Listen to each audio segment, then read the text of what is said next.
Kabar duka datang dari penyanyi yang juga anggota DPR, Krisdayanti. Pasalnya, Trenggono, ayahanda Krisdayanti dan Yuni Shara telah meninggal dunia pada Kamis tanggal 15 Juli tahun 2021. Kakek Aurel Hermansyah itu meninggal di usia 79 tahun.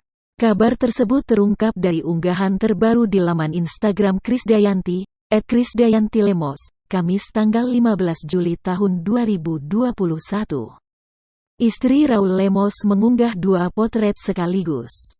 Potret pertama adalah saat sang ayah masih muda. Sedangkan potret kedua adalah tangkapan layar Krisdayanti melakukan video call saat sang ayah meninggal dunia.